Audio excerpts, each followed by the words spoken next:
Hi friends, എല്ലാവർക്കും online ക്ലാസ്സിലേക്ക് സ്വാഗതം. ഇന്ന് നമ്മൾ ഡിസ്കസ് ചെയ്യുന്നത് 6ാം ക്ലാസ്സിലെ മലയാളം കേരള പാഠാവലി രണ്ടാമത്തെ യൂണിറ്റാണ്. രണ്ടാമത്തെ യൂണിറ്റിൻ്റെ പേരാണ് നടുകിൽ തിന്നാം. ഇതിൽ ആദ്യത്തെ പാഠഭാഗമായ കോഴയുടെ ചെറിയ വസ്തുക്കൾ എന്ന പാഠഭാഗത്തിലെ മുഴുവൻ പാഠഭാഗ പ്രവർത്തനങ്ങളാണ് ഇന്ന് നമ്മൾ ഡിസ്കസ് ചെയ്യുന്നത്. അപ്പോൾ പാഠഭാഗവുമായി ബന്ധപ്പെട്ട് 10 മൾട്ടിപ്പിൾ ചോയ്സ് ചോദ്യോത്തരങ്ങളും ഉണ്ട്. പാഠഭാഗങ്ങൾ നിങ്ങളെല്ലാവരും വായിച്ചു കാണും എന്ന് വിചാരിക്കുകയാണ്. നമ്മൾ ആദ്യമായിട്ട് പാഠത്തിൻ്റെ കഥാസംഗ്രഹമാണ് നോക്കുന്നത്. ഈ പാഠഭാഗം വായിച്ചതിന് ശേഷം അതിൻ്റെ ചുരുക്കരൂപം നമുക്കൊന്ന് നോക്കാം. ഓക്കെ, അത് കഴിഞ്ഞിട്ട് നമുക്ക് ചോദ്യോത്തരങ്ങളുണ്ട്, ഒരു കഥ എഴുതാനുണ്ട്, അതേപോലെ തന്നെ ഈ ഒരു കഥ നാടക രൂപത്തിൽ അവതരിപ്പിക്കാനുണ്ട് തുടങ്ങിയ ഒട്ടേറെ പ്രവർത്തനങ്ങളുണ്ട്. എല്ലാ പ്രവർത്തനങ്ങളും ഒന്നുപോലും വിടാതെ ഈ വീഡിയോയിൽ അപ്ലോഡ് ചെയ്തിട്ടുണ്ട്. അതുകൊണ്ട് നിങ്ങൾ വീഡിയോ അവസാനം വരെ കാണാൻ ശ്രമിക്കുക. നിങ്ങൾക്ക് വീഡിയോ ഇഷ്ടപ്പെട്ടെങ്കിൽ നിങ്ങളുടെ 6ാം ക്ലാസ്സിൽ പഠിക്കുന്ന കൂട്ടുകാർക്ക് ഷെയർ ചെയ്ത് കൊടുക്കുക. അപ്പം നമുക്ക് ആദ്യം കഥാസംഗ്രഹം വായിക്കാം. ഗൾഫ് നാടുകളിൽ ജോലി ചെയ്യുന്ന ഒരു സാധാരണക്കാരനായ മലയാളിയാണ് കോയ. ഒരു ദിവസം ഭാര്യ ഒരു കുഞ്ഞിന് ജന്മം നൽകിയെന്ന സന്തോഷ വാർത്തയുമായി ഒരു കത്ത് അയാൾക്ക് ലഭിച്ചു. ഈ വാർത്തയെ സന്തോഷിച്ച അയാൾ മകനും ഭാര്യയ്ക്കും സമ്മാനങ്ങൾ വാങ്ങാൻ തീരുമാനിച്ചു. മുതലാളിയുടെ കയ്യിൽ നിന്ന് 100 ദിർഹം കടം വാങ്ങി മാർക്കറ്റിൽ പോയി മകന് വേണ്ടി കുഞ്ഞുടുപ്പും ഭാര്യയ്ക്ക് തുണിയും വാങ്ങി. സന്തോഷം നിറഞ്ഞ മനസ്സുമായി അയാൾ തിരിച്ചു മുറിയിലെത്തി ഭാര്യയ്ക്ക് മറുപടി എഴുതാൻ തുടങ്ങി. അവർക്ക് ഒരു മകൻ ജനിച്ചത് 14 വർഷങ്ങൾക്ക് ശേഷമാണ്. കാരണം മുമ്പ് ട്രെയിൻ അപകടത്തിൽ കോയയുടെ മൂത്ത മകൻ മുഹമ്മദ് കോയ മരിച്ചിരുന്നു. വാങ്ങിയ സാധനങ്ങൾ പാഴ്സലായി നാട്ടിലേക്ക് അയക്കാൻ അയാൾ പോസ്റ്റ് ഓഫീസിലെത്തി. പാഴ്സൽ അയക്കാൻ 100 ദിർഹം മതിയാകില്ലെന്നും 50 ദിർഹം കൂടി ആവശ്യമുണ്ടെന്നും അയാൾ മനസ്സിലാക്കി. ഈ അപ്രതീക്ഷിത തിരിച്ചടിയിൽ അയാളുടെ സന്തോഷം മാഞ്ഞുപോയി. പാഴ്സൽ അയക്കാൻ പണം കണ്ടെത്താൻ കഴിയാതെ നിരാശനായി അയാൾ തെരുവിലൂടെ അലഞ്ഞു. അടുത്ത ദിവസം രാവിലെ അയാൾ ഭാര്യയ്ക്ക് വേണ്ടി വാങ്ങിയ തുണി വിൽക്കാൻ ശ്രമിച്ചു. എന്നാൽ ആരും അത് വാങ്ങാൻ തയ്യാറായില്ല. തൻ്റെ സന്തോഷങ്ങളെല്ലാം തകർന്നതും പതിറ്റാണ്ടുകളായി താൻ റോഡ് പണിക്കാരനായി കഷ്ടപ്പെട്ടതും അയാൾ ഓർത്തു. ഒടുവിൽ തൻ്റെ സാധനങ്ങൾ ആരും വാങ്ങാൻ ഇല്ലാത്ത അവസ്ഥയിൽ അയാൾ നിസ്സഹായനും ഒറ്റപ്പെട്ടവനുമായി വലിയ നഗരത്തിലെ തെരുവുകളിലൂടെ അലഞ്ഞു നടക്കുകയാണ്. ഇതാണ് കഥ. ഇനി നമുക്ക് പാഠഭാഗവുമായി ബന്ധപ്പെട്ട ചോദ്യങ്ങൾ നോക്കാം. ഇത് എഴുതിയിരിക്കുന്നത് അബ്ദുൾ ഹാമിദ് അഹമ്മദ് ആണ്. കുടിയേറ്റക്കാരൻ്റെ വീട് എന്ന കൃതിയിൽ നിന്ന് എടുത്തതാണ്. അപ്പോൾ നമുക്ക് ചോദ്യോത്തരങ്ങൾ ഓരോന്നായി നോക്കാം. കഥയിൽ കണ്ടത്. ആ ദിവസം ഭാര്യയിൽ നിന്ന് ലഭിച്ച മനസ്സ് നിറച്ച വാർത്തയിൽ അയാൾ സന്തുഷ്ടനായിരുന്നു. വാർത്ത എന്തായിരുന്നു? ആദ്യത്തെ ചോദ്യം ഇതാണ്. അയാൾക്ക് ഒരു മകൻ പിറന്നു എന്നതായിരുന്നു ആ സന്തോഷ വാർത്ത. എന്തായിരുന്നു വാർത്ത? അയാൾക്ക് ഒരു മകൻ പിറന്നു എന്നതായിരുന്നു വാർത്ത. അദ്ദേഹത്തിന് ഒരു നാട്ടിൽ നിന്ന് ഒരു കത്ത് ലഭിച്ചു, അല്ലേ? അതിൽ നിന്നുള്ള സന്തോഷ വാർത്ത എന്തായിരുന്നു? ഒരു മകൻ പിറന്നു എന്നതായിരുന്നു. രണ്ടാമത്തെ ചോദ്യം, അയാളുടെ ഹൃദയം സന്തോഷത്താലും പ്രതീക്ഷകളാലും നിറഞ്ഞു. കാരണം എന്ത്? 14 വർഷത്തെ കാത്തിരിപ്പിന് ശേഷം അയാൾക്ക് ഒരു മകൻ ജനിച്ചത് കൊണ്ടാണ് അയാളുടെ ഹൃദയം സന്തോഷത്താലും പ്രതീക്ഷകളാലും നിറഞ്ഞത്. നേരത്തെ ട്രെയിൻ തട്ടി മരിച്ച മുഹമ്മദ് കോയ എന്ന മകന് പകരമായി ദൈവം നൽകിയതാണ് ഈ കുഞ്ഞെന്ന് അയാൾ വിശ്വസിച്ചു. മൂന്നാമത്തെ ചോദ്യം ഇതാണ്. കോയയുടെ കണ്ണുകൾ നിറഞ്ഞു തുളുമ്പിയത് എപ്പോൾ? തൻ്റെ ഭാര്യയ്ക്കും കുഞ്ഞിനും വേണ്ടി ഒരുപാട് കാര്യങ്ങൾ ചെയ്യണമെന്നും അവരെ എത്രയും പെട്ടെന്ന് വന്ന് കാണാൻ ശ്രമിക്കുമെന്നും കത്തിൽ എഴുതിക്കൊണ്ടിരിക്കുമ്പോഴാണ് കോയയുടെ കണ്ണുകൾ നിറഞ്ഞു തുളുമ്പിയത്. അടുത്ത ചോദ്യം, പതുക്കെ അയാളുടെ ആഹ്ലാദം കെട്ടടങ്ങി. എന്തുകൊണ്ട്? കുഞ്ഞിനും ഭാര്യയ്ക്കും വേണ്ടി വാങ്ങിയ സാധനങ്ങൾ നാട്ടിലേക്ക് അയക്കാൻ പാഴ്സൽ ഓഫീസിലെത്തിയപ്പോൾ പാഴ്സൽ ചാർജ് കൊടുക്കാൻ പണമില്ലെന്ന് മനസ്സിലാക്കിയപ്പോഴാണ് അയാളുടെ ആഹ്ലാദം കെട്ടടങ്ങിയത്. പോസ്റ്റൽ ചാർജിന് 50 ദിർഹം കൂടി വേണമായിരുന്നു. ഭാര്യയ്ക്ക് വേണ്ടി വാങ്ങിയ വസ്തുക്കൾ വിൽക്കുന്നതിലേക്ക് കോയയെ നയിച്ച സാഹചര്യം എന്തായിരുന്നു?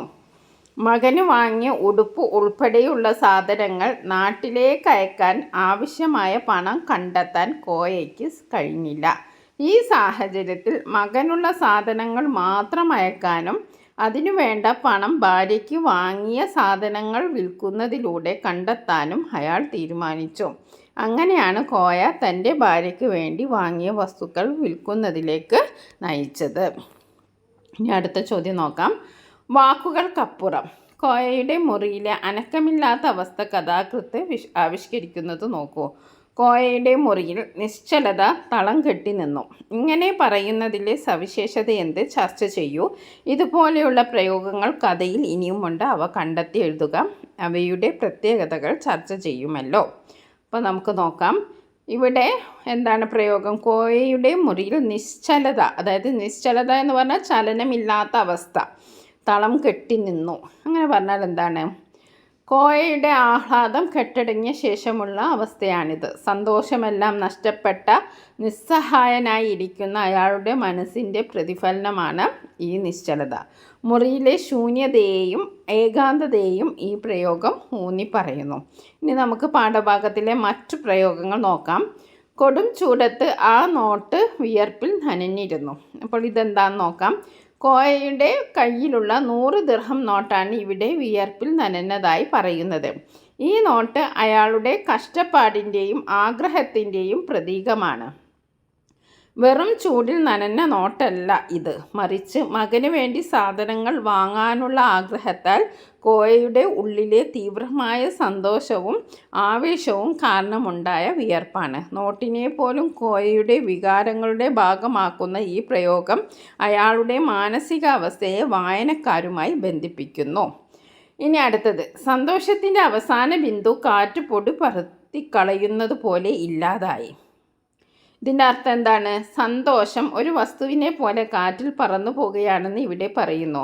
പാഴ്സൽ അയക്കാൻ പണമില്ലാതെ വിഷമിക്കുന്ന കോയയുടെ ഹൃദയത്തിൽ നിന്ന് സന്തോഷമില്ലാതാവുന്നത് എത്ര പെട്ടെന്നാണെന്ന് ഈ പ്രയോഗം കാണിച്ചു തരുന്നു. ഒരു ബിന്ദുവായി ചിത്രീകരിച്ച് ആഹ്ലാദത്തിൻ്റെ അളവ് വളരെ കുറവായിരുന്നു എന്നും അത് പൂർണ്ണമായും നഷ്ടപ്പെട്ടെന്നും സൂചിപ്പിക്കുന്നു. കോയയുടെ നിരാശയുടെ ആഴം വ്യക്തമാക്കുന്നു. ഇനി അടുത്തൊരു പ്രയോഗമാണ്. പാഠഭാഗത്തിൽ തന്നെ ഉള്ളതാണ്. പാഠഭാഗം വായിച്ച് എല്ലാ കൂട്ടുകാർക്കും ഇത് മനസ്സിലാവും. അപ്പോൾ നിങ്ങൾ പാഠഭാഗം വ്യക്തമായിട്ട് വായിക്കണം. വീഡിയോ ലെങ്ത് ആവുന്നത് കൊണ്ടാണ് പാഠഭാഗം വായിക്കാനത്. അതിന് പകരം അതിൻ്റെ ചുരുക്കമാണ് കൊടുത്തിട്ടുള്ളത്. ഈ നടപ്പാത, ഈ തെരുവ് എല്ലാം നിർമ്മിച്ചത് കോയയും സഹപ്രവർത്തകരുമാണ്. ഇതിൻ്റെ ഈ ഒരു പ്രയോഗത്തിൻ്റെ പ്രത്യേകത എന്താണ്? ജീവിതത്തിൻ്റെ ഭൂരിഭാഗവും ഒരുപാട് കഷ്ടപ്പെട്ട് പണിയെടുത്ത കോയയുടെ അവസ്ഥയാണ് ഈ വാക്യത്തിൽ കാണുന്നത്. താൻ നിർമ്മിച്ച തെരുവിൽ തന്നെയാണ് അയാൾ നിസ്സഹായനായി ഇരിക്കുന്നത്. താൻ പണി കഴിപ്പിച്ച റോഡിൽ തനിക്കു തന്നെ ഒരിടമില്ലാതെ ഒറ്റപ്പെടുന്ന അവസ്ഥ. ഇത് കോയയുടെ ജീവിതത്തിലെ ദുരന്തവും വിരോധാഭാസവും വായനക്കാരിലേക്ക് എത്തിക്കുന്നു. അപ്പം നമ്മളിവിടെ 3-4 പ്രയോഗങ്ങൾ നമ്മൾ ചർച്ച ചെയ്തു. ഏതെങ്കിലും 2 പ്രയോഗങ്ങൾ നിങ്ങൾ എഴുതിയാൽ മതിയാവും. ഇനി നമുക്ക് അടുത്ത ചോദ്യം നോക്കാം. കഥയരങ്ങ്. കഥയിലെ അവസാന വാക്യം നോക്കൂ. കോയ വൻ നഗരത്തിൻ്റെ തെരുവുകളിലൂടെ കയ്യിലുള്ള സാധനങ്ങൾ വിൽക്കാൻ ശ്രമിച്ചുകൊണ്ട് നടത്തം തുടരുകയാണ്. കഥ ഇവിടെ അവസാനിക്കുന്നുണ്ടോ? വൻ നഗരം, തെരുവ്, കയ്യിലുള്ള സാധനങ്ങൾ വിൽക്കൽ തുടങ്ങിയ സൂചനകൾ ശ്രദ്ധിക്കൂ. ഇത് കോയയുടെ മാത്രം കഥയാണോ? നിങ്ങളുടെ ചിന്തകളെല്ലാം ചേർത്ത് ഒരു കഥ എഴുതി നോക്കൂ. കഥകൾ ക്ലാസ്സിലെ കഥയരങ്ങിൽ അവതരിപ്പിക്കുമല്ലോ. അപ്പം ഇതുമായി ബന്ധപ്പെട്ട ഒരു കഥ എഴുതാനാണ് പറഞ്ഞിരിക്കുന്നത്. കാൽപ്പാടുകൾ എന്ന് നമുക്ക് കഥയ്ക്ക് പേര് കൊടുക്കാം. വൻ നഗരത്തിൻ്റെ തെരുവുകളിലൂടെ കോയയുടെ നടത്തം ഒരുപാട് കാലം തുടർന്നു. ഓരോ ചുവടിലും അയാൾ സ്വന്തം ജീവിതം മാത്രമല്ല, അനേകം മനുഷ്യരുടെ കണ്ണീരും സ്വപ്നങ്ങളും ചുമന്നു. കയ്യിലുള്ള സാധനങ്ങൾ വിൽക്കാൻ അയാൾക്ക് കഴിഞ്ഞില്ല. അത് വെറും വസ്തുക്കളായിരുന്നില്ല, മകനു വേണ്ടിയുള്ള സ്നേഹവും ഭാര്യയോടുള്ള കരുതലും ആയിരുന്നു. രാത്രിയായി. നഗരം അതിൻ്റെ ആർഭാടങ്ങളിലേക്ക് മടങ്ങി. അപ്പോഴും കോയ തെരുവിൽ നിന്നു. താൻ പണി കഴിപ്പിച്ച തെരുവുകളിൽ അവിടെ വെളിച്ചമുണ്ടായിരുന്നു, ശബ്ദമുണ്ടായിരുന്നു. പക്ഷേ കോയയ്ക്ക് ഒരിടമില്ലായിരുന്നു. നീ എത്ര കാലമായി ഇവിടെ? പുറകിൽ നിന്നൊരു ശബ്ദം. കോയ തിരിഞ്ഞു നോക്കി. അതൊരു സഹപ്രവർത്തകനായിരുന്നു. താൻ പണ്ട് പണിയെടുത്ത കമ്പനിയിലെ ജോസഫ്. എന്താ ഇവിടെ? ജോസഫ് ചോദിച്ചു. കോയ ഒന്നും പറഞ്ഞില്ല. അയാളുടെ കയ്യിലുള്ള സാധനങ്ങളിലേക്ക് ജോസഫ് നോക്കി. ഇത്. കോയയുടെ കണ്ണുകൾ നിറഞ്ഞൊഴുകി. അയാൾ എല്ലാം തുറന്നു പറഞ്ഞു. ജോസഫ് കോയയുടെ തോളിൽ തട്ടി.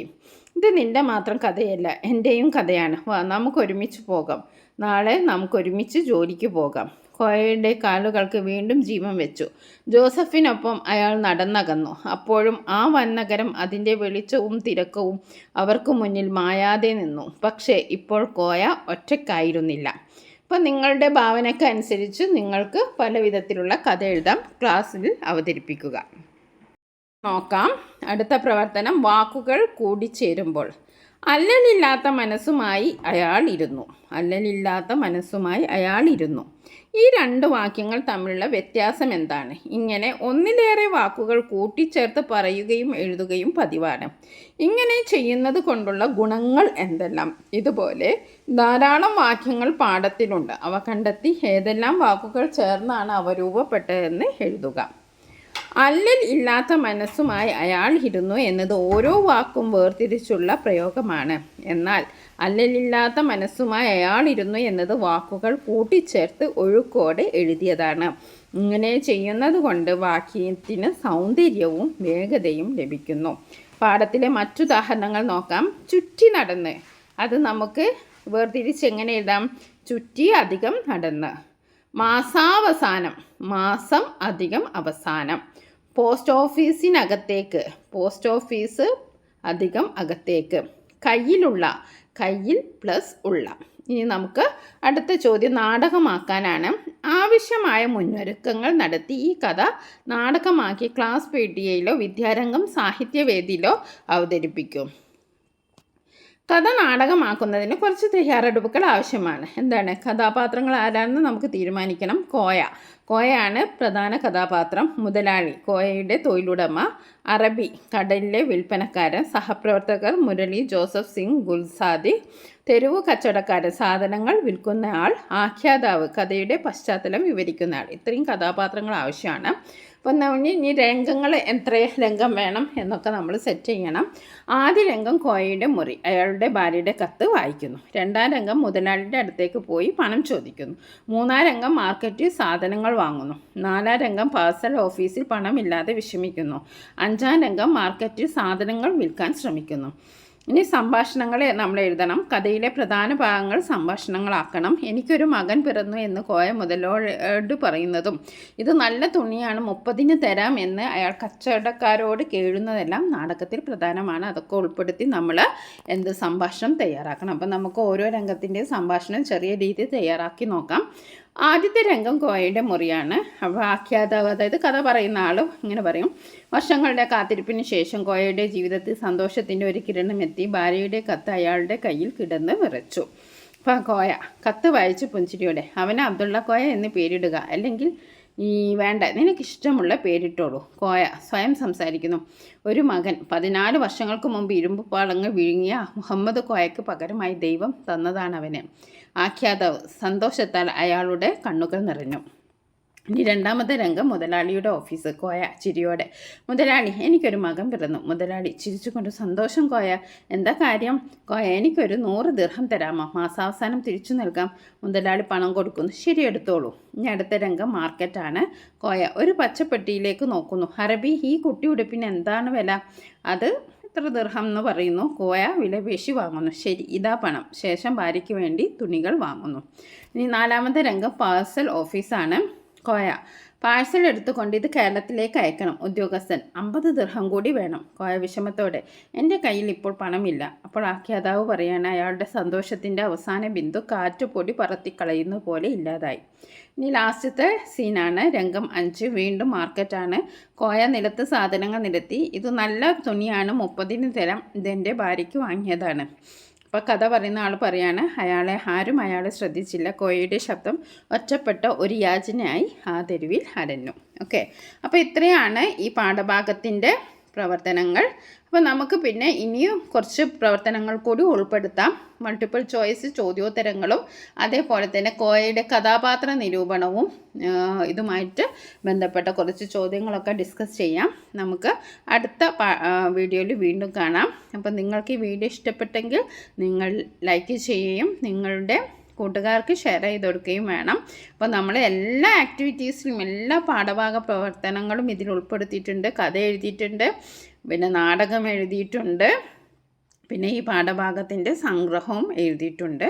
ഓക്കെ, നമുക്കിനി അടുത്ത വീഡിയോ കാണാം. താങ്ക്